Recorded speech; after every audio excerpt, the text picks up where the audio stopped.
pick up this idea in this devotional guide, and I'm going to read some of this, and then we're going to expand on it, and then I want to contrast it with something I read today. Are you ready? Here we go. This verse clearly reveals that Moses was under a controlling vision. It was that vision and sight that enabled him to break the hold that the world had upon him. Often we struggle with sin, the world, the flesh, and the devil. We become depressed over ourselves. We read books on how to be delivered and how to overcome. The answers we seek, or the ones presented to us by various ministries, are many times like band-aids that only give superficial help. What we really need is one big healing dose of vision that will infuse us with power to experience the Lord in our lives. Now, again, this is not referring to a mystical vision or some charismatic experience. No, what he's saying is we need a healthy dose of a vision that is controlling. It's more controlling than the world, the flesh, and sin and the devil. Moses had this controlling vision, and he saw the invisible, and that was more powerful and prominent than his vision of the visible. They continue to go on here, okay? And I think this is very important. What we really need is one big dose of vision that will infuse us with the power to experience the Lord in our lives. We need to have our eyes open to see why God made us, what our purpose is on the earth. Paul applied this principle of vision to the Corinthians in dealing with their fornication. Now, this was really powerful to me Sunday night when I was teaching this. I was like, wait, this is an interesting concept. Now, this is making an assertion. We could have to flesh this out to see how accurate it is. But what he is arguing is this concept of having a controlling vision is how Paul handled the Corinthians in dealing with a specific sin. The writer here cites 1 Corinthians chapter 6, verse 19. Or do you not know that your body is the temple of the Holy Spirit who is in you, whom you have from God, and you are not your own? Now, let me read that again. 1 Corinthians chapter 6, verse 19. He's telling them, you stay away from fornication, stay away from the sin. And the controlling vision he's trying to give them is that for them to know that their body is the temple of the Holy Spirit who is in you, whom you have from God, and you are not your own. And of course, we could go on. You were bought with a price. He wants this reality that they cannot necessarily see. Wait, this body does not belong to me. I'm indwelt with the Holy Spirit. I cannot see this. I was bought with a price. I cannot see that, right? But if that is the controlling vision by faith, if I see that, then I will, in a sense, forsake Egypt or forsake this sexual sin. In this particular case, he's referring to fornication in light of 1 Corinthians chapter 6. So he's saying you need a controlling vision. These things that you cannot necessarily see, these things that are these realities that are somewhat invisible, if by faith they become the dominating, controlling factor, then the things that are visible you can forsake. Right? It's the idea we walk by faith and not by sight kind of concept. All right, let me continue reading what they have to say here. In other words, Paul is saying, don't you know, don't you have vision concerning yourself? Haven't you seen who you really are? Instead of wasting your life in fornication, consider the revelation God gives you concerning your body. Your body is the temple of the Holy Spirit. Paul's way of handling this problem was not merely to apply a band-aid to it or to condemn the behavior in itself. He wanted to bring the believer up to a higher level of living. Rather than superficially dealing with the problem, he wanted them to have vision about their bodies. He knew that vision would not only cause them to break the chains of an immoral life, but it would lift them to a new plateau of Christian life.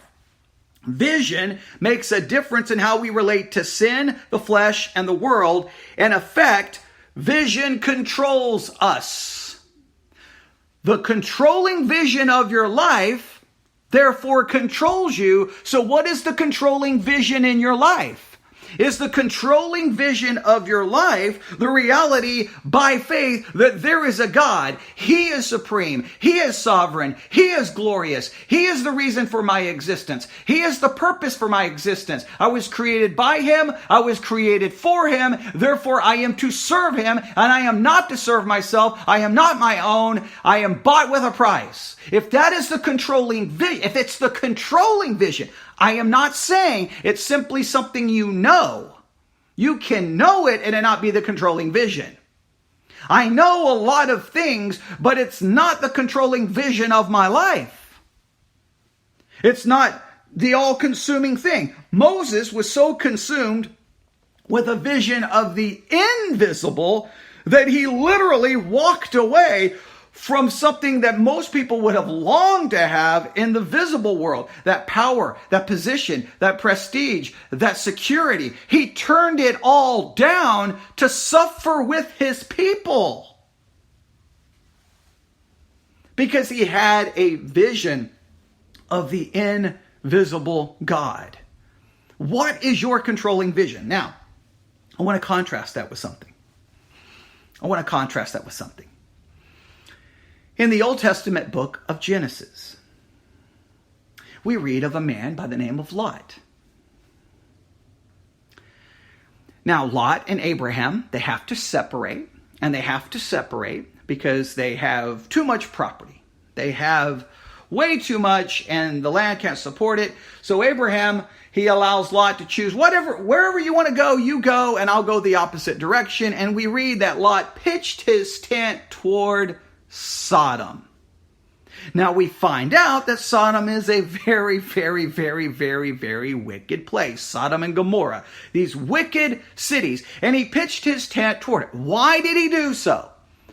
Now, the historical narrative sometimes doesn't interpret the action. It simply records the action. So we always have to be careful not to read more into it. But it does seem to imply that Lot's vision was being more controlled and consumed by what would benefit him in the physical. He saw the visible benefits of being close to that city. He may have saw that it would have been better for him financially. It may have been better for him with his cattle. It may have been better. May have been more opportunities. We can't say for sure, but clearly he wasn't having a vision of the invisible God. He was having a vision of a visible city. And that's where he pitched his tent towards. And then we know how the story develops. Next thing you know, he's in the city. Next thing you know, he's in the city gates. Next thing you know, he's a part of the city. He's in it. And we know that God states that Sodom and Gomorrah is going to be destroyed. He sends in two angelic beings in the form of men. They come to Lot's house to warn them to get out. The men of the city surround the house. They want Lot to allow the men to come out so that they can know them, obviously in a forcible sexual way. And then Lot makes an absolutely horrible offer. Hey, don't do this. I've got some daughters. You can have them. It's a horrible story to read. But again, his vision is all messed up. He's using pragmatism. Who knows what he's thinking. And of course, ultimately the angel's like, look, your family, you got to go. And Lot and them are hesitant. Lot is definitely hesitant to go. His vision is on the earth. And then we know the horrible thing that happens. Let me pull up the text itself. I'm not going to read the whole story, but it's a story that you're all very familiar with. Genesis chapter 19, verse 26. It's just said in such a matter of a fact way. It doesn't elaborate. It just throws it out there. It's easy just to read past it. Genesis 19:26. But Lot's wife, now they're told to flee the coming destruction, to leave, not to look back. They're told not to look back, but Lot's wife looked back, and she became a pillar of salt. Now, why did she look back? She looked back to see something. She looked back. Did she look back? Some believe that that Lot's wife was born and raised in a Sodom or Gomorrah. That's according to at least some sources. I don't know if we can say that in any way, but why did she look back? Now, this is where we can speculate all day. She looked back because it was just like, man, there's this horrible thing going on. I have to see it. Like, we don't want to look, but we have to look. Was it just innocent, quote unquote, curiosity? Or did she look back because there was longing, not wanting to leave her home, not wanting to leave Sodom? Was it a sense that she and physically was leaving, but her heart and her emotions was still in the city? The one thing I think we can't say, the controlling vision of her life was not, God is going to destroy this city, and I am being told to not look back. The controlling vision wasn't obedience. The controlling vision wasn't God. Whatever the controlling vision was, it had something to do with Sodom and Gomorrah, and she looked back and she turned into a pillar of salt. And I thought the contrast here, I'm not saying the text is demanding this contrast, but I think when you consider it, it is interesting. Here's Moses. The visible world for him is Egypt, all of its glory, all of its power, all of its position, all of its prestige. But his controlling vision is the invisible God, and he forsakes it.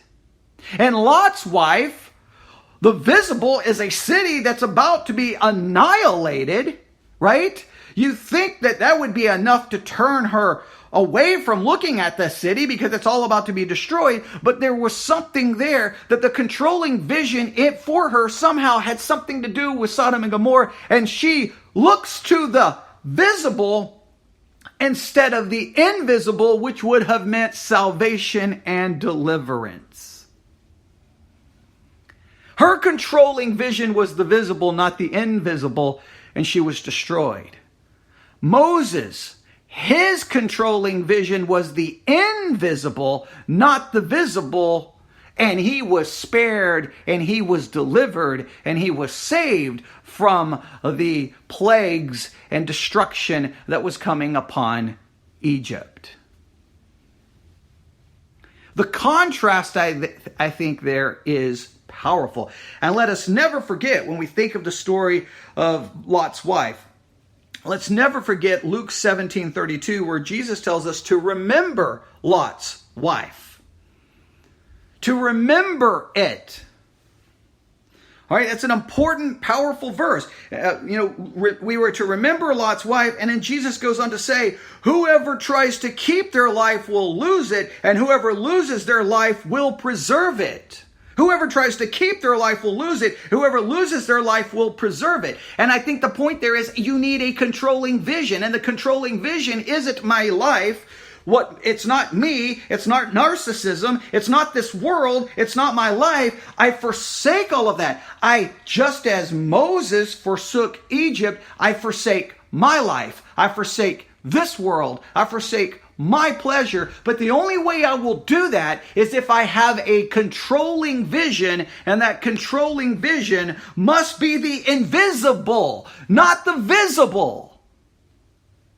And we live our lives consumed by the visible. We want to hold on to it. We want to cling to it. We think we can find satisfaction in it. We think we can find pleasure in it. We think we can find meaning in it. And I'm here to tell you, you have to forsake the visible with a controlling vision of the invisible, which is God and His truth and His reality.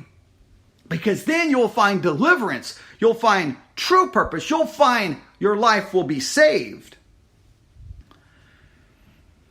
The visible versus the invisible.